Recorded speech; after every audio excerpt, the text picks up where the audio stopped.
बंगाल से तमिलनाडु तक हिंदुओं की हत्या, यह मामला बेहद गंभीर है। पूरी जानकारी आपको देंगे, लेकिन सबसे पहले शुरुआत करेंगे हेडलाइंस के साथ।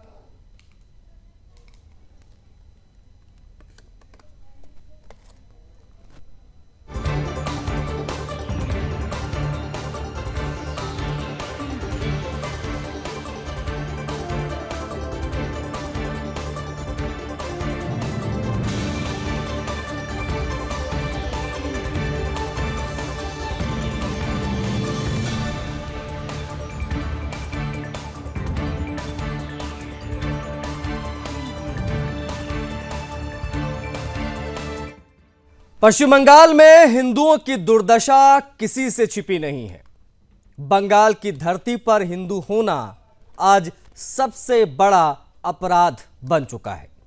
घर घर में डर, आंखों में खौफ और जुबान पर सन्नाटा। यह है ममता बनर्जी के सुरक्षित बंगाल की कहानी। लेकिन अब सवाल सिर्फ बंगाल तक सीमित नहीं बचा। हिंदुओं पर अत्याचार का यह जहर अब राज्य की सीमाएं लांघ चुका है। बंगाल की हिंसा की परछाई अब दक्षिण भारत तक पहुंच चुकी है। इस बार एक बंगाली हिंदू की हत्या हुई है एमके स्टैलिन के तमिलनाडु में। पश्चिम बंगाल बीजेपी के अनुसार और कुछ मीडिया रिपोर्ट्स के मुताबिक पश्चिम बंगाल के मिदनापुर जिले के रहने वाले सूरज की तमिलनाडु के कोयम्बटूर में बासित खान नाम के एक जिहादी ने पहचान पूछकर हत्या कर दी। और तमिलनाडु पुलिस ने जो कहा है, सड़क पर चल रहे सूरज नाम के 23 साल के लड़के की हत्या के मामले में एक होमगार्ड समेत 2 लोगों को गिरफ्तार भी किया है। बताया यह जा रहा है कि वो रोजगार की तलाश में कोयम्बटूर आया था। आपको बता दें कि करुमुक्काई इलाके के एक चाइनीज रेस्टोरेंट में वो काम करता था। बताया जा रहा है कि 30 दिसंबर की रात काम खत्म करके सूरज पुल्लुकाडु इलाके में टहल रहा था। तभी रास्ते में उसे रोका गया। उसे रोका किसने? एक ऑटो ड्राइवर ने, जिसका नाम बासित खान था। वो आपको बता दें कि होमगार्ड, तमिलनाडु होमगार्ड का सदस्य भी था। साथ में उसका कोई दोस्त भी था। खबरों के मुताबिक मृतक सूरज को मारने से पहले उसे सवाल पूछा गया, क्या तुम नॉर्थ इंडिया से हो? इससे बात करते हुए बात बहुत ज्यादा बढ़ी, हॉट टॉक होने लगी। इसके बाद गाली गलौज, धक्का मुक्की तक बात आ गई। इस दौरान बासित ने हिंदू युवक को जमीन पर पटक दिया। उसका संतुलन बिगड़ा, वो गिरा, उसके सिर में गंभीर चोट लगी। मौके पर ही वो बेहोश हो गया। स्थानीय लोगों ने पुलिस को सूचना दी। पुलिस मौके पर पहुंची और सूरज को कोयम्बटूर सरकारी अस्पताल लेकर जाया गया, लेकिन डॉक्टरों ने उसे अस्पताल में मृत घोषित कर दिया। इसके बाद पुलिस ने 2 लोगों को गिरफ्तार किया है। हत्या समेत 3 गंभीर धाराओं में मामला दर्ज हुआ है। दोनों को कोर्ट में पेश कर कोयम्बटूर सेंट्रल जेल भेजा गया है। लेकिन असली सवाल अब भी बाकी है। बंगाल की मुख्यमंत्री ममता बनर्जी कहां है? छोटी छोटी बातों पर प्रेस कॉन्फ्रेंस करने वाली ममता दीदी बंगाल के रहने वाले एक हिंदू युवक की हत्या पर चुप क्यों है? क्या बंगाल के हिंदू अब ममता की प्राथमिकता से बाहर हो चुके हैं? क्या ममता सिर्फ वोट बैंक के लिए बची है? क्या हिंदुओं की जान की कोई कीमत नहीं है? कब तक ममता बनर्जी अपनी कुर्सी बचाने के लिए हिंदुओं की बलि चढ़ाती रहेंगी? कब तक बंगाल के हिंदू देश के अलग अलग हिस्सों में पहचान पूछकर यूं ही मारे जाते रहेंगे? सवाल बेहद गंभीर है, सवाल बेहद संवेदनशील है, जो आज जवाब तो चाहिए वह हम पूछेंगे। रोजगार की तलाश मौत का इनाम क्यों? सीधा सवाल है भाई। पश्चिम बंगाल से या किसी भी राज्य से किसी दूसरे राज्य में अगर कोई रोजगार की तलाश में जाता है तो क्या उसकी हत्या हो जाएगी? सिर्फ और सिर्फ उसकी पहचान पूछ कर उसको मार दिया जाएगा? क्या ये संयोग है? ये बाकायदा एक सुनियोजित हिंदू टारगेटिंग का मामला है। टारगेट करके मारा गया है क्या? वोट बैंक की राजनीति में हिंदुओं की बलि कब तक नेता देते रहेंगे? खुलकर सामने क्यों नहीं आते? अगर पश्चिम बंगाल राज्य का वो व्यक्ति था तो अब तक ममता बनर्जी ने चुप्पी क्यों साध रखी है? सवाल बहुत स्पष्ट है। उनको क्यों अब तक उन्होंने क्यों नहीं किया कि एमके स्टालिन से? ममता बनर्जी ने चुप्पी जो साध रखी है उसको लेकर इस सवाल लगातार उठ रहे हैं। देखिए, सिर्फ एक हत्या नहीं है, ये हिंदुओं के खिलाफ फैलते उस नफरत के वायरस का सबूत है जिसे सत्ता का संरक्षण मिला हुआ है। इसलिए जवाब तो चाहिए में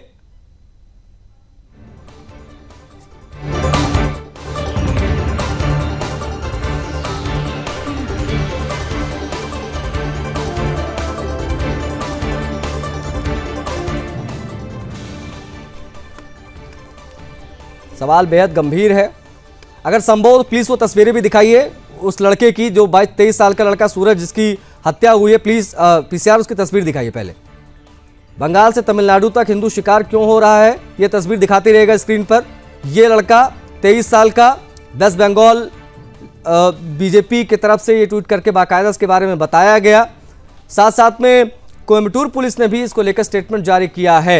अब सवाल बीजेपी उठा रही है कि किसी भी टीएमसी, नो टीएमसी लीडर, बाकायदा लिखा हुआ है कि कोई भी अब तक सामने नहीं आया, जस्ट ओनली बिकॉज कि ये हिंदू है क्या, ये अपने आप एक बड़ा सवाल उठाया है अब पश्चिम बंगाल की बीजेपी ने। आज हम उसकी बात करेंगे। आप देखिए जरा तस्वीर को। ये लड़का 23 साल का जो रोजगार करने के लिए, काम करने के लिए गया था, एक रेस्टोरेंट में काम करता था, उसको बासित खान एक का नाम और एक का नाम प्रशांत बताया जा रहा है। इन दोनों उसको वहाँ पर रोका, कुछ हॉट टॉक हुई, उसके बाद में इसकी वहाँ पर हत्या कर दी गई। बासित खान नाम इसका बताया जा रहा है और ये मामला बेहद गंभीर है। ये एक सामान्य आपराधिक घटना कहकर टाला नहीं जा सकता। ये बहुत सेंसिटिव इशू है। किसी राज्य से दूसरे राज्य में अगर कोई काम करने जा रहा है तो उसको इतनी स्थिति, इस प्रकार की सिचुएशन अगर होगी तो ये पूरे देश के लिए चिंता की बात है। आज हम इस संवेदनशील विषय पर बात करेंगे। पैनल में कौन कौन से लोग कनेक्ट हो गए आपको बता देते हैं। तपोज पाल, प्रवक्ता बीजेपी के हमारे साथ कनेक्ट हो गए हैं और उनसे बात करेंगे। तपोज जी, बहुत स्वागत है आपका। हमेशा संदीप चौधरी जी हैं, राजनीतिक विश्लेषक। संदीप जी, आपका भी बहुत स्वागत है। राम प्रकाश पांडे हैं, प्रवक्ता टीएमसी के। राम प्रकाश जी, आपका भी बहुत स्वागत है। हमारे साथ असगर खान है, मुस्लिम स्कॉलर। असगर जी, आपका भी बहुत स्वागत है। पूरा पैनल आपकी स्क्रीन पर है, लेकिन चर्चा की शुरुआत में टीएमसी के प्रवक्ता से करना चाहूंगा, राम प्रकाश पांडे जी। पांडे जी, मेरी आवाज मिल रही है आपको सर? ये मिल रही है। पांडे जी, सीधा सवाल है, एक बंगाली हिंदू युवक की हत्या पर ममता बनर्जी अब तक चुप क्यों हैं? छोटे छोटे मामलों में सामने आ जाती है, लेकिन आज उन्होंने चुप्पी क्यों साध रखी है? मारने वालों में से एक मुसलमान था, क्या यह वजह है? क्योंकि यही बीजेपी आरोप लगा रही है। पांडे जी।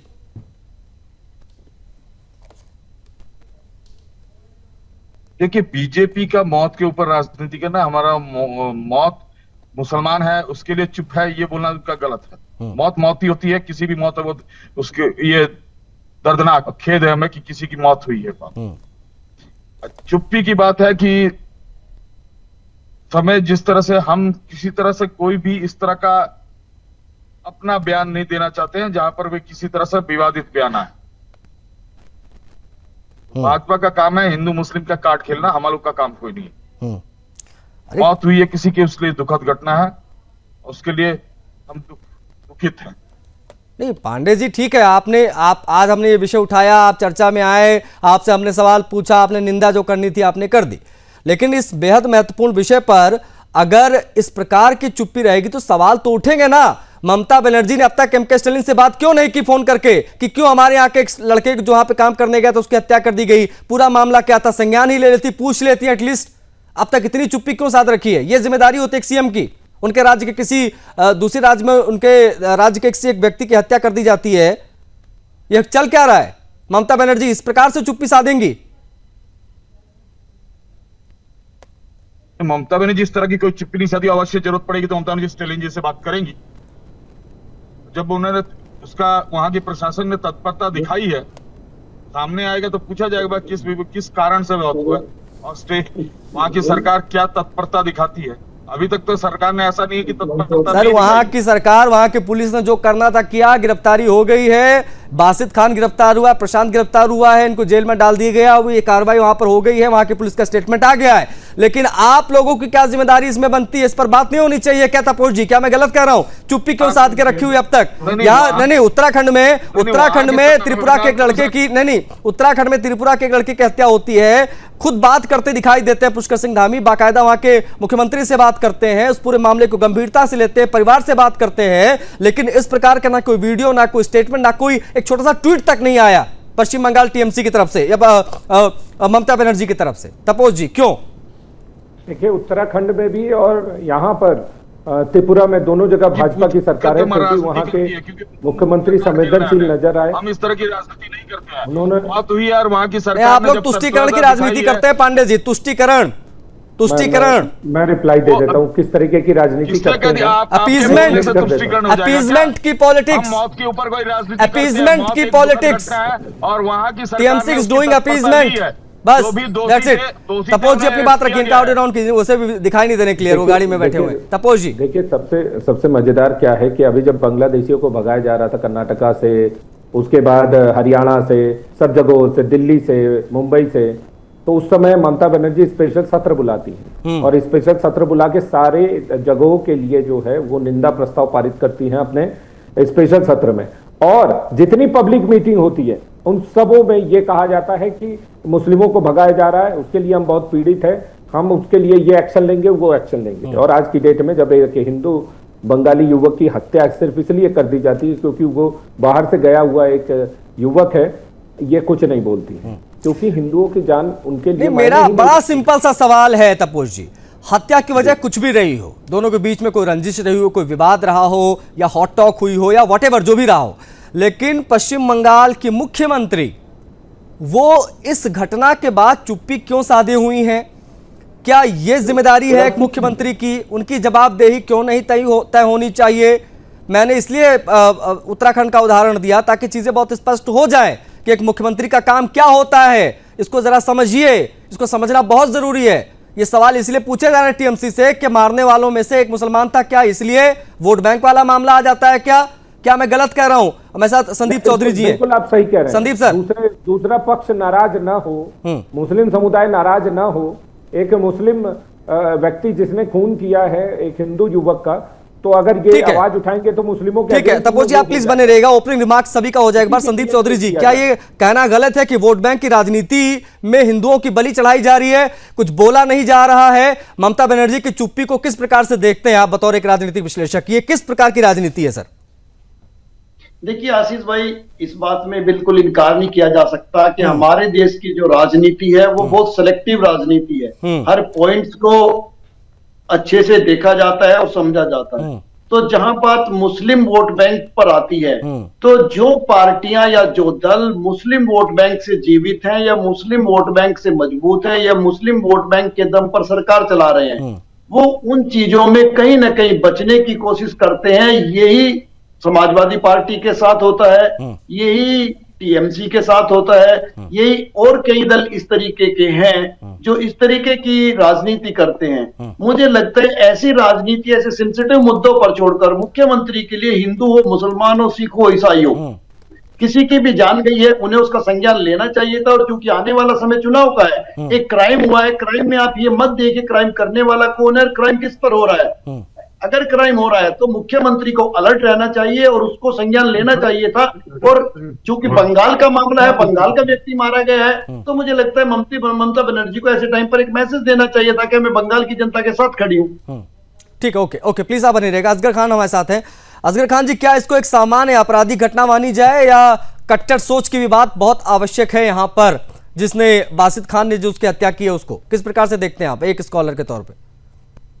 तो मेरी ये शिकायत भी है कि हम हर मामले को लेके और किसी एक खास कम्युनिटी से या किसी एक खास मजहब से जोड़ देते हैं। ये बात ठीक नहीं है। यहाँ पे भी जो दो नाम आपने लिए, एक नाम बासित खान का है और एक प्रशांत का है, एक हिंदू है एक मुसलमान है, जो मारने वालों और गिरफ्तार होने वालों में। तो इसको कम से कम हम उस चीज से तो अलग कर दें कि ये कोई क्रिमिनल मामला था और हिंदू को मारा, मुसलमानों ने मारा, क्योंकि उसमें भी गिरफ्तार होने वालों में या मारने वालों में जो अलीज है, अभी कोई किसी का अदालत का कोई फैसला नहीं है, अभी तो ये एलिगेशन है, किसी गिरफ्तार कर लिया जिसका नाम है तो। अच्छा।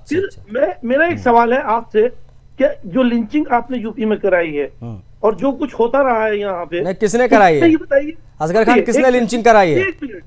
अरे साहब, अब आप सरकार को कह रहे हैं, वो आपकी सरकार को कह रहे हैं। अरे मैं आपसे पूछ रहा हूँ भाई, मैं इस पैटर्न की बात कर रहा हूँ। कल कुशीनगर में गला रेत दिया, कल कुशीनगर में कुछ जिहादियों ने गला रेत दिया है ना। यहाँ पे बासित खान की बात सामने आ रही है। प्रशांत था तो हमने प्रशांत का भी नाम लिया। इस मानसिकता पर क्या कहेंगे वो मैंने पूछा आपसे। उस कट्टर सोच पर क्या कहेंगे? पूरी बात सुन लीजिए, ऐसे नहीं।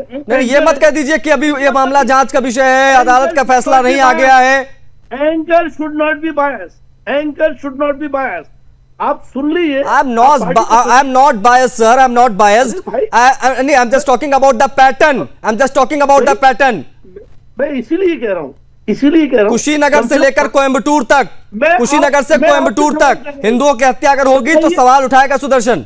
अरे भैया सुदर्शन का सवाल सही तो उठाए सुदर्शन, हम मना थोड़ी कर रहे हैं, सारे चैनल सवाल उठाते हैं, लेकिन सही सवाल उठाइए ना। एक हिंदू है, एक मुसलमान है, आप उसको पहचान आधारित नफरत का एंगल है। मुसलमान है, आप क्यों कह रहे हैं कि वो मुसलमान है इसलिए ममता नहीं कर रही है? और मेरा एक सवाल और है, नहीं, ममता बनर्जी को डिफेंड आप मत करिए, उसके लिए टीएमसी के प्रवक्ता हैं सर। अब ये देखिए, ये गलत बात है। हाँ, सुनिए, सही बात तो सारी आप ही लोगों की होती है।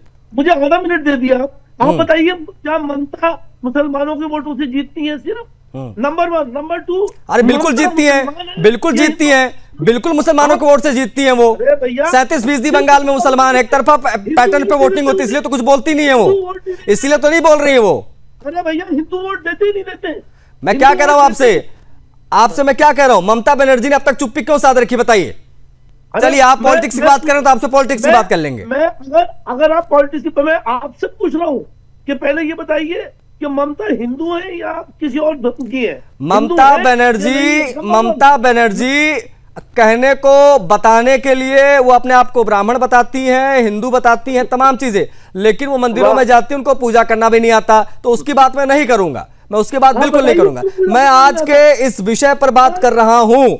अगर ये घटना किसी अल्पसंख्यक के साथ घटी होती, सो कॉल्ड अल्पसंख्यक, ये घटना अगर मुसलमान के साथ घटी होती, एक मुसलमान मारा जाता, एक हिंदू हत्या करता, तो मुझे नहीं लगता कि इस वक्त ममता बनर्जी चुप होती। वो बाकायदा फोन लगा चुकी होती एम के स्टालिन को। तो आपको लगता है, मुझे उसका उल्टा लगता है। मुझे लगता है अगर कोई मुसलमान मारा जाता तब भी ये होता, पुलिस कार्रवाई करती और वो गिरफ्तार किया जाता।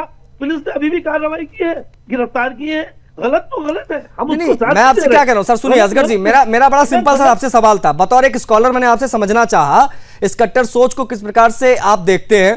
आपने उसको नहीं, आपने उसको इग्नोर करते हुए इसको एक सामान्य आपराधिक वारदात बताते हुए इस प्रकार से अपनी बात पोर्ट्रे की। उसके बाद में जब ममता बनर्जी को आप लेकर बीच में आ गए, मैंने ममता बनर्जी से संबंधित सवाल नहीं पूछा था आपसे। सही सवाल करिए ना, कट्टर सोच है ही नहीं है, कहाँ कट्टर सोच है? अगर आप कमाल है, मुझे ताज्जुब हो रहा है, एक गिरफ्तार होने वालों में एक हिंदू, एक मुसलमान। तो अब मुझे आप ये बताइए, नहीं मुझे असगर जी, अरे सुनिए ना भाई, मैंने बिल्कुल ये सुनिए ना, आपने शुरुआत से लेकर अब तक आप हमारे शो में बने हुए हैं, क्या ऐसा हुआ कि हमने हिंदू की पहचान छिपाई? हमने नहीं बोला कि प्रशांत भी था उसमें? अरे भैया, नहीं छुपाई हमने बोला ना, लेकिन आप कम्युनल, हमने बाकायदा बोला उसको। ठीक है, ओके, आप कम्युनल ठीक है तपोज जी, नहीं कम्युनल रूप मैं नहीं दे रहा हूं, ये ममता बनर्जी दे रही है, ममता बनर्जी दे रही है। एक मुख्यमंत्री की जिम्मेदारी क्या होती बताइए? अरे जिम्मेदारी हो तो नहीं भाई, पुलिस कार्रवाई, और पुलिस कार्रवाई, अरे वहां के छोड़िए ना, एम स्टालिन को जो करना वो कर रहे हैं, उनकी पुलिस जो कर रही है, ममता बनर्जी की क्या जिम्मेदारी है? अगर जिम्मेदारी यही है कि पुलिस सही कार्रवाई करे, अगर नहीं करे तो पूरे थाने को सस्पेंड कर दे। ठीक, ओके तपोज जी, पूरे थाने को सस्पेंड कर दे। अरे भाई, वो हिंदू है खुद। नंबर 2, सिर्फ मुसलमानों के वोट से भी जीतती है। उनकी सरकार और मुसलमान दोनों के वोट से है उनकी सरकार में। बताइए आप, कितने मंत्री मुसलमान है और कितने हिंदू है, आप बताइए ना। तपोज जी, बंगाल का एक युवक दूसरे राज्य में गया, पहचान पूछकर हत्या कर दी गई, इसमें नैतिक जिम्मेदारी किसकी तय होनी चाहिए? तपोज जी एक बार अनम्यूट कर लीजिएगा प्लीज, या आप फिर ऑडियो दीजिए पीसीआर प्लीज, तपोज जी का। हाँ, मेरा अनम्यूट ही है। हाँ, देखिए, भाषा के नाम पे लोगों को और राज्य के नाम पे और पहचान के नाम पे हिंसा करके लोगों को मारना, ये डीएमके मॉडल है और ये तमिलनाडु में खुलेआम चल रहा है इस समय। मैं आपको कुछ चीज़ें बता देता हूँ। देखिए, कोयम्बटूर में पश्चिम बंगाल के एक युवक सूरज की मृत्यु हुई और आरोपी होमगार्ड तक शामिल है, यानी कि राज्य की वर्दी पर सवाल उठ रहे हैं। पिछले कुछ महीनों में उड़ीसा के एक युवक की चाकू मारकर हमला किया गया। नॉर्थ इंडिया बोल के युवक पर, चाय की दुकान पर जो है उनके ऊपर हमला हुआ। और बिल्कुल से ये साफ है इस समय ये सवाल कि ये घटनाएं संयोग नहीं है, ये पैटर्न है। और ये इसलिए है क्योंकि 2026 में तमिलनाडु का भी इलेक्शन है और डीएमके सरकार जो लॉ एंड ऑर्डर पे जो सवाल उनसे पूछा जा रहा है उस पर बिल्कुल से फेल है। होमगार्ड आरोपी है, फिर भी डीएमके सरकार चुप है।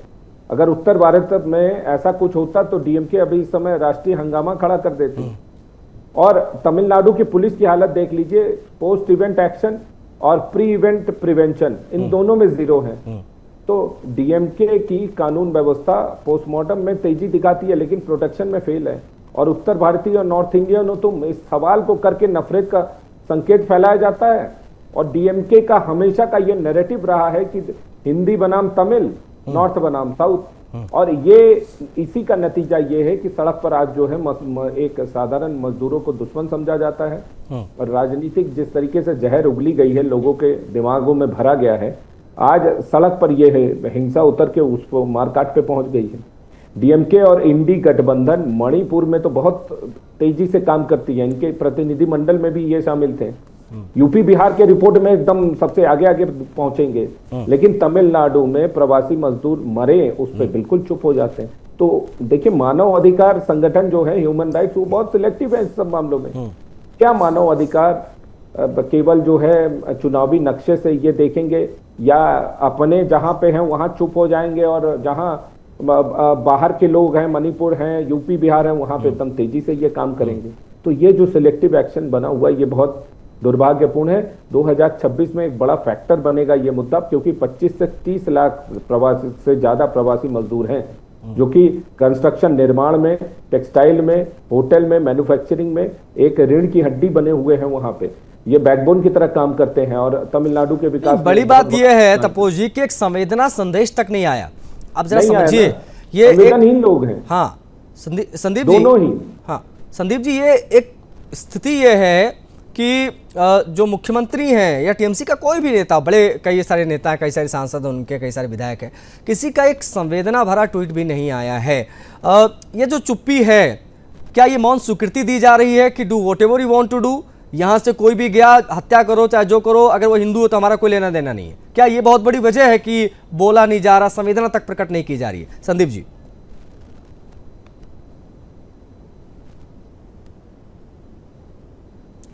आपसे पहले सरकारों के पास पहुंच जाती है। तो ऐसे में ये देखा जाता है जैसे उसमें बासित का नाम आता है कि भाई हमें इस चीज को छूना भी नहीं है, इसको देखना भी नहीं है इसकी तरफ, और इसके ऊपर जो लीपा पोती हो सकती है वो करने की कोशिश करनी है। क्योंकि मुस्लिम वोट बैंक के 1 मिनट में हवा बन जाती है कि टीएमसी मुसलमानों के खिलाफ है। ऐसे में कहीं कांग्रेस उसका दूसरी पार्टियां उसका फायदा ना उठा ले जाए, तो कहीं ना कहीं टीएमसी डरी हुई है मुस्लिम वोट बैंक को खोने से, इसीलिए इन चीजों को वो इग्नोर करके आगे बढ़नी चाहती है। अदरवाइज अभिषेक बनर्जी हैं, काफी एक्टिव रहते हैं, सोशल मीडिया पर भी एक्टिव रहते हैं, वो भी कोई ट्वीट कर सकते थे या उनका कोई पोस्ट आ सकता था, लेकिन न ममता बनर्जी का पोस्ट आता है, उनके राम प्रकाश पांडे जी, मैं तो कह रहा हूं फोन करना तो बहुत बात की बात है। आ रहा हूं असगर जी, आ रहा हूं, आपसे भी बात होगी, प्लीज बने रहेगा, प्लीज बने रहेगा, आपको मौका मिलेगा ममता बनर्जी को बचाने का, प्लीज बचाइएगा, प्लीज अभी फिलहाल के लिए बने रहिए। राम प्रकाश पांडे जी, मैंने तो बहुत दूर की बात पहले कर दी थी कि फोन करना चाहिए, एमके स्टालिन को बात करनी चाहिए, एक संवेदना प्रकट नहीं की गई है। संवेदना का मतलब समझ रहे हैं ना सर आप? एक संवेदना प्रकट नहीं की गई है, ना ममता बनर्जी, ना अभिषेक बनर्जी, ना राम प्रकाश पांडे जी के तरफ से, ना आपके किसी सांसद के तरफ से, ना किसी विधायक के तरफ से। इसको किस प्रकार से देखा जाए? मतलब ना कोई विरोध दर्ज कराया, ना कोई संवेदना प्रकट की, ना कोई ट्वीट किया। क्या इसीलिए कि इसका नाम, आरोपी का नाम बाजिद खान था? क्या यही बहुत बड़ी वजह है इसके पीछे? ये क्यों ना सवाल पूछा जाए बार बार? एक संवेदना तो बनती थी, एटलीस्ट एक संवेदना बनती थी। आपके राज्य का एक लड़का मारा गया है, संवेदना बनती थी, ठीक है, किंतु इलेक्शन का टाइम में हमें भी अपने कार्यक्रम के लिए होगी, व्यस्तता होंगी। ठीक है, जिस तरह से बीजेपी प्रहार कर रही है पश्चिम बंगाल, मरने वाला अगर बाजिद खान होता तो ये स्टेटमेंट नहीं आता। मरने वाले का नाम सूरज है, मारने वाले का बाजिद खान है, इसीलिए आप लोग व्यस्त हैं, इलेक्शन में तैयारियों में बिजी है ना आप लोग। नहीं, ऐसा कोई नहीं है कि हम हर मौत अभी नाम बदल जाए तो अभी कहानी बदल जाएगी सर, हकीकत बात है। ऐसा कुछ नहीं है, ये आप लोग की सोच होगी या भारतीय जनता पार्टी की सोच होगी। हमारी सोच ऐसी कभी नहीं हुई है। हमारे लिए हर बाकायदा पश्चिम बंगाल बीजेपी ने ऑफिशियली अपने हैंडल से ट्वीट किया, कोयम्बटूर पुलिस ने किया, अन्नामलाई का ट्वीट आ गया, सबने इस पर अपनी बात रख दी, लेकिन चुप्पी है ममता बनर्जी की। उनकी राजनीति तो मौतों के ऊपर है, हमारी राजनीति मौतों के ऊपर नहीं है। हाँ, आपकी राजनीति मुसलमानों पर है, तुष्टीकरण पर है, मुसलमान वोट बैंक पर है ना पांडे जी? ये अगर मुसलमान वोट तो आप कितने % बोलते हैं, तो बाकी वोट क्या जीते कैसे हम? बंगाल के बाहर पश्चिम बंगाल के बाहर जो हिंदू उत्पीड़न हो रहा है इस पर चुप्पी क्यों है, बस मुझे इसका जवाब दे दीजिए आप। बांग्लादेश पर तो आप क्या ही बोलेंगे, आप अपने पश्चिम बंगाल के जो हिंदू इधर उधर मारे जा रहे हैं उस पर कोई एक संवेदना, एक ट्वीट, एक बात कुछ तो होती ताकि हम कह पाते कि हाँ भाई ममता बनर्जी ने एटलीस्ट सुधली इलेक्शन है, चलो इसी बहाने लिया, लेकिन लिया तो सही। अरे हम संवेदना कितना दिखाएंगे आप ये बताइए। बंगला बोलने से बांग्लादेशी बोलते हैं हम लोग। हाँ बंगाल के आदमी कोई बंगला बोलता है यूपी में चाहे महाराष्ट्र में तो उसे बांग्लादेशी बोल के इंगित किया जाता है। उसके लिए हमने कई बार बोला तो कोई उसका जवाब ओके, असगर खान जी पकड़ा है बेंगलोर में। हाँ नहीं आ रहा हूँ तपोज जी आ रहा हूँ मैं, उनके पास पासपोर्ट मिला है। ठीक है आ रहा हूँ तपोज जी आ रहा हूँ मैं। असगर खान जी को शामिल करना। असगर खान जी आपने खूब कोशिश की ममता बनर्जी को बचाने की, आप काफी अच्छा कर रहे हैं, टीएमसी के प्रवक्ता से भी आप अच्छा बोल रहे हैं सर, लेकिन मैं फिर भी आपसे समझना चाह रहा हूँ क्या इस मामले में हत्या किसने की, क्यों की, ये तो एक बात का विषय है, लेकिन एक संवेदना प्रकट होनी चाहिए थी कि नहीं होनी चाहिए? बिल्कुल सही कहा आपने। एक तो मैं पहले बात की शुरुआत में ये बता दूं, मेरी ना उस पार्टी से और ना ममता दीदी से कोई मेरी रिश्तेदारी नहीं है, ना मैं उस पार्टी का मेंबर हूं जी, और किसी पार्टी का भी नहीं हूं फिलहाल जी। लेकिन ये कि मैं वैसे ही आपको बता रहा हूं, हालांकि आपका चैनल मुझे लग रहा है कि बीजेपी का है, कहिए तो मैं एक्सप्लेन कर दूं। आप कहें तो मैं एक्सप्लेन कर दूं। आपने एक बीजेपी का ही सिर्फ निशान लगाया हुआ है अपने चैनल के पर्दे पे।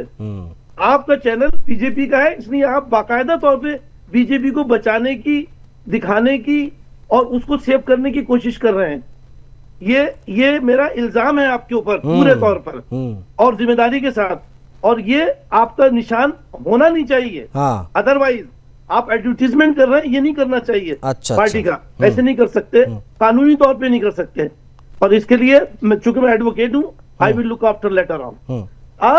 मैं दूसरी बात आपसे कह रहा हूं कि लिंचिंग में भाई मैं दूसरी सरकारों की बात कर रहा हूं, जहां आपकी सरकारें हैं, बीजेपी की सरकारें हैं, वहां पे लिंचिंग के लिए एफआईआर तक नहीं होती। वहां एफआईआर हुई, लोगों को गिरफ्तार कर लिया गया। इससे पहले भी वाकया हुआ, 140 जने 160 लोगों के नाम आए एफआईआर में और 20-25 लोगों को गिरफ्तार किया गया एक आदमी की मौत पर। बिल्कुल गलत है कि भाई मौत नहीं होना चाहिए, किसी को ऐसे नहीं मारना चाहिए, 100% गलत है।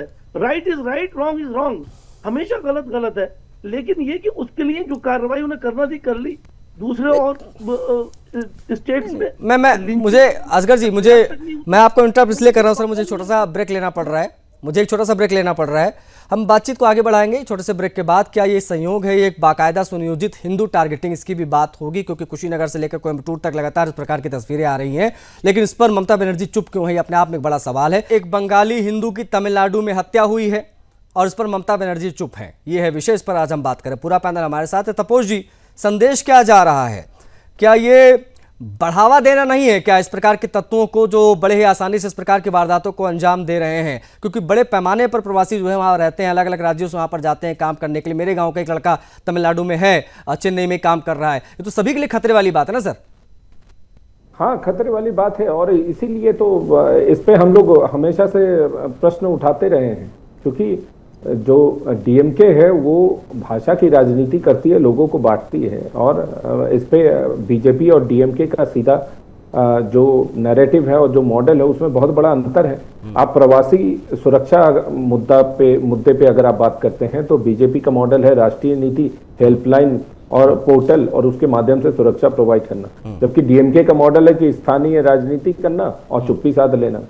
भाषा पर अगर इस तरीके का कोई विवाद होता है तो संवाद, हमारा जो मॉडल है वो है संवाद करें हम लोगों के साथ, और डीएमके का मॉडल है वो विभाजन का हथियार बनता है भाषा उनके लिए। हिंसा पे अगर बात करें तो बीजेपी का मॉडल है जीरो टॉलरेंस, किसी भी हाल में हम किसी भी तरीके की हिंसा को हम बर्दाश्त नहीं करेंगे, जो भी है उनको पेनलाइज करेंगे। जबकि डीएमके का मॉडल है कि किसी तरीके से डैमेज कंट्रोल कर दिया जाए, क्योंकि वो उनके वोट बैंकर होते हैं। चुनाव 2026 की अगर बात करें तो सुरक्षा और विकास हमारे लिए प्राइम नंबर पे है, जबकि उनके लिए क्या है, पहचान और डर। पहचान आइडेंटिफाई करो और डर पैदा करो, जैसे कि आपने स्टार्टिंग में बताया था कि ये नॉर्थ इंडियन है। अब देखिए, क्या डीएमके ये बताएगी कि होमगार्ड कैसे गुंडा बन गया? वो ड्रेस में था और उसके साथ राज्य जुड़े हुए सामने आ रहे हैं। क्या तमिलनाडु में प्रवासियों की सुरक्षा पे कोई बात होगी? क्या सीएम स्टालिन ने एक भी परिवार से बात की? और क्या भाषा की राजनीति पे इसी तरीके से माहौल बनाया जाए? तो ये सारे सवाल ओपन एंडेड। नहीं, मुझे पांडे जी से भी पूछना है। पांडे जी, संवेदना प्रकट करना, ट्वीट करना, फोन करके बात करना परिवार से, तो कुछ हुआ नहीं, लेकिन मुझे ये नहीं समझ में आ रहा है कि मिदनापुर का लड़का था आप ही के। आ रहा हूँ असगर जी, आ रहा हूँ। मैं जब टीएमसी से पूछता तो असगर जी हैंड रेज करते हैं। असगर जी, अब मुझे लगता है कि आपका नाम के आगे मुस्लिम स्कॉलर हटवा के मैं टीएमसी लिखवा देता हूँ, टीएमसी स्पोक्स पर्सन। आप अच्छा बोल रहे हैं, मैं आई अप्रिशिएट, आप अच्छा बोल रहे हैं टीएमसी के प्रवक्ता के तौर पर। लेकिन जो रियल प्रवक्ता है टीएमसी के, मैं उनसे पूछ रहा हूँ पांडे जी से। पांडे जी, ये मेदिनीपुर में कोई आपका जिला अध्यक्ष टीएमसी का या कोई नेता अब तक उनके परिवार से मिलने क्यों नहीं गया जिन्होंने अपने 22-23 साल के लड़के को खो दिया? क्या ये संवेदनशीलता आपको नहीं दिखानी चाहिए कि जाना चाहिए वहां पर? आपका कोई भी नेता जाता, उनके घर के साथ, परिवार के साथ खड़ा होता, संवेदना प्रकट करता, या कुछ अगर मुआवजा दे पाते तो वो भी आप लोगों को देना चाहिए था। ये जिम्मेदारी होती है एक राज्य की, सरकार की। सर पांडे जी, आवाज नहीं आ रही आपके। पांडे जी, एक बार अनम्यूट कर लीजिएगा। अवश्य मुआवजा दी है जी। तो ये बात, किंतु ये जो अभी प्रवक्ता जी बोल रहे हैं कि भाषा की राजनीति, भाषा की राजनीति तो भाजपा के समय में चली हुई है। बंगला बोलने से बांग्लादेशी, इनके जहां पर शासित राज्य है वहां पर बंगालियों के ये जो 22 साल का लड़का मरा, उसके घर पे टीएमसी का कोई नेता क्यों नहीं दिखाई दिया? ये मुझे इसका जवाब चाहिए। उसके बाद में आप बीजेपी पर आरोप लगाइएगा। सर पहले मुझे उसको न्याय दिलाना है, मुझे उस परिवार को चाहिए। मुर्शिदाबाद को तो इन्होंने पहले ही, मैंने आपसे कहाँ का पूछा? मुर्शिदाबाद पे जा रहे हैं सर। 72% मुसलमान की बातें कर रहा है वहां पे हुमायूं कबीर, जो भी नाम है उसका। और आप मुझे उस पर नहीं जाना, नहीं उस पर नहीं जाना है। अरे आप मुझे, मैंने जो सवाल पूछा वो बताइए। वहां टीएमसी का कोई नेता अब तक दिखा है या नहीं दिखा है, या कोई दिखेगा या नहीं दिखेगा? क्या 22-23 साल का लड़का जो वहां पे ढाबे पे काम कर रहा था, गरीब परिवार का होगा सर, आपको नहीं लगता कि वहां पर जाना चाहिए, पीड़ित परिवार से मिलना चाहिए? कोई क्यों नहीं जा रहा है? अब फिर वही सवाल घूम फिर के आ जाता है क्योंकि मारने वाला मुसलमान था इसलिए नहीं जा रहे आप लोग। चुनाव सामने है, बड़ा वोट बैंक है। ऐसी आपकी सोच सकती है, हमारी कुछ नहीं है। हमारे को मुसलमान जितना वोट देते हैं उतना हिंदू भी वोट ठीक है, ओके। आप नहीं बोलेंगे असगर जी? असगर जी, आपको नहीं लगता सर कि जाना चाहिए था? नहीं, आपको नहीं लगता कि मिदनापुर जाना चाहिए था टीएमसी के किसी नेता को, उनके जिला अध्यक्ष को ही जाना चाहिए था एटलीस्ट परिवार से मिलने के लिए? बिल्कुल ठीक बात है, आपकी बात सही है, मैं मानता हूं और आप सही कह रहे हैं। लेकिन मेरे सवाल के भी जवाब दिए। प्रशांत मुसलमान है, इस इंसिडेंट में एक प्रशांत है जो तो गिरफ्तार में। अरे वो हिंदू है, हम तो कह रहे हैं भाई, हमने, अरे हमको अगर उसका नाम छिपाना होता सर तो हम उसका नाम लेते नहीं। हमारा पूरा डिबेट नहीं, हमारा पूरा डिबेट बासित खान के ऊपर केंद्रित होता। हमने बात की, हमने स्पष्ट किया। नहीं, 2 लोग थे, 2 अभियुक्त थे, 2 हैं, 2, एक हिंदू एक मुसलमान है, क्लियर है बिल्कुल। जो आप छुपाएंगे वो हम बताएंगे। हम तो पढ़ के आते हैं, हम जब हम फोन करते हैं तो हम पढ़ के आते हैं, ऐसे थोड़ी आते हैं कोई, हमें मालूम, पहले से ही मालूम है हमें। मैं आपसे एक सवाल कर रहा हूँ, मुझे वहां पे मुसलमानों की परसेंटेज बता दिए, आप बता दें, आपका पैनल बता दे। ये कहाँ का? मुझे मुसलमानों की परसेंटेज पहले बता। पश्चिम बंगाल का? पश्चिम बंगाल में 37% है। 37%। कितने देते होंगे, कितने नहीं देते होंगे उन्हें वोट, उसके बावजूद मुसलमानों के वोट तो वो अपनी सरकार बना लेंगी। भाई बार बार ये एलिगेशन जो है ना, ये नहीं, वो एलिगेशन, वो बात कहिए जो बिल्कुल सीधे सीधे समझ में आए। और एक आपने ऐसा आज टॉपिक लिया है जो बड़ी अजीब बात है, उसमें हिंदू और मुसलमान दोनों हैं। अजीब बात तो होगी ना सर, अजीब बात तो होगी, मारने वाला मुसलमान है ना। मैं आपके चैनल से और आपसे एक दरखास्त करना चाहता हूँ कि इस मुल्क से ये कम्युनल लफ्ज की परिभाषा को थोड़ा अलग कर दिए। यहाँ ये जहर फैलाती है, नफरत पैदा करती है। मुझे बस एक सवाल का जवाब आप दे दीजिए। मैं अभी ना आपके सारे आरोप स्वीकार कर लूंगा असगर जी, मैं स्वीकार कर लूंगा, मैं सारे आरोप स्वीकार कर लूंगा। सुनिए ना, मैं स्वीकार कर लूंगा। मुझे बस आप ये बता दीजिए सर, मुझे बस आप ये बता दीजिए, इस पूरे मामले पे ममता बनर्जी जो आपकी पसंदीदा मुख्यमंत्री लग रही है पूरे देश की, वो अब तक इस पर एक ट्वीट नहीं कर पाई हैं, एक संवेदना प्रकट नहीं कर पाई हैं, ना उनकी पार्टी का कोई नेता पीड़ित परिवार से मिलने तक गया है। इसके पीछे की क्या वजह आपको लगती है और क्या चीज है जो उनको रोक रही है, ये बता दीजिए। मैं बिल्कुल, आपने सही फरमाया आशीष भाई, आप जो कह रहे हैं वो बिल्कुल सही है। अगर ये कोई ऐसा हाईलाइटेड मामला था, उनके कानों तक पहुंचा है या आपके चैनल से पहुंचेगा, तो नहीं उनको सर, करना चाहिए। नहीं, let me clear you once again sir. आप जो ऊपर जो कह रहे थे ना बीजेपी का, सुनिए ना, आप जरा एक बार स्क्रीन देखिए, अगर आपके सामने स्क्रीन है तो आप देखिए सर, एक बार देखिए असगर जी, स्क्रीन देखिए एक बार। जो आप कह रहे थे ना बीजेपी का लोगो हमने लगा रखा है, लोगो नहीं लगा रखा है बीजेपी का, ये पश्चिम बंगाल बीजेपी ने जो कहा है उसका एक स्क्रॉल हम बोलते हैं, ग्राफिक्स हम बोलते हैं, वो चला रहे हैं, इसलिए वो लगा हुआ है। साथ में उन्होंने क्या कहा है वो लिखा हुआ है, बाकायदा पश्चिम बंगाल बीजेपी ने घेरा है, कोट करते हुए ममता बनर्जी को बाकायदा लिखा गया है उसमें कि ममता बनर्जी ने कोई संवेदना प्रकट नहीं की, उसके बावजूद जवाब नहीं दिया ममता बनर्जी की पार्टी ने। यह अपने आप में सवाल है। अन्ना मलाई तमिलनाडु से, नहीं तमिलनाडु से अन्ना मलाई का बयान आया, पुलिस का बयान आया, सोशल मीडिया पर खबर चल रही है। आप मुझसे एक इंसिडेंट के लिए सवाल कर रहे हैं, आप मुझसे एक इंसिडेंट के लिए सवाल कर रहे हैं। मैं आपसे कुशीनगर के बारे में भी पूछ रहा हूँ। कुशीनगर में गला रेत के मार दिया मुसलमानों ने एक लड़के को, लिंचिंग की, और कितने आपके, मैं क्या कह रहा हूँ आपसे, कुशीनगर में कुछ बोलेंगे? उसमें ट्वीट किया है, बताइए, और उनके नाम भी बताइए जिन्होंने किया है ट्वीट। कितनी लिंचिंग कराई गई है, उसके बावजूद कितने कराई गई है? चीफ मिनिस्टर नहीं, तपोज जी इनको किस प्रकार से देखा जाए? असगर खान कह रहे हैं बार बार की लिंचिंग कराई गई है, अभी लिंचिंग कौन करा रहा है? अरे भैया बिल्कुल, अरे आप खुलकर बोलिए ना। जिनके घरों पे बिल्डोजर चलाया जाता है, दर्द ऐसे बाहर आता है, ये तकलीफ बाहर आ रही है, नहीं ये दर्द बाहर आ रहा है ना, ये तकलीफ, आई कैन फील सर, मुझे समझ रहा है आपकी तकलीफ क्या है ना, मुझे पता है। देखिए मैं एक चीज बताना चाहता हूँ बंगाल के विषय में। तपोज जी कुछ कहना चाह रहे हैं।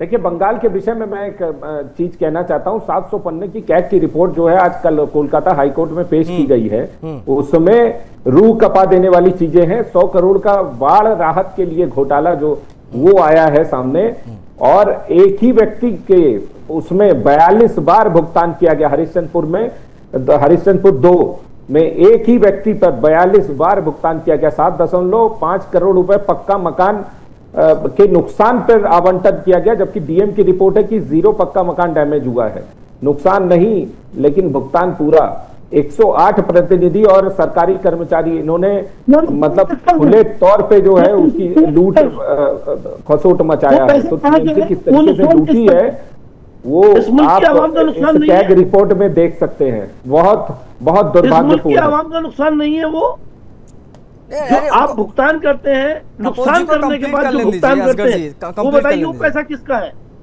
क्या इस मुल्क की आवाम का नहीं है? आप मासूम और बेगुनाह आवाम के नुकसान करते हैं और फिर उन्हीं के पैसे से भुगतान करते हैं। इस मुल्क को आप क्या करना चाहते हैं? देखिए 7 करोड़ लोगों को ममता बनर्जी पर एक शब्द नहीं निकलेगा इनका, असगर खान का। नहीं 400 से ज्यादा हिंदू परिवार मुर्शिदाबाद से पलायन कर गया, उस पर ये नहीं बोलेंगे, उस पर नहीं बोलेंगे, उस पर ये नहीं बोलेंगे, है ना, उस पर आप नहीं बोलेंगे। ये आपको समझना चाहिए सर, आप एक्सपोज हो जाते हैं, आप ऐसे मौकों पर आप एक्सपोज हो जाते हैं।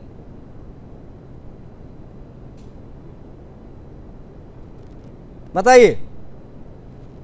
मैं तो आज के इंसिडेंट के लिए भी कह रहा हूं, आज के इंसिडेंट के लिए, कल के इंसिडेंट के लिए सर आपको ये एक्सेप्ट करना पड़ेगा। आप नहीं कर रहे लेकिन जनता कर रही है, देश कर रहा है।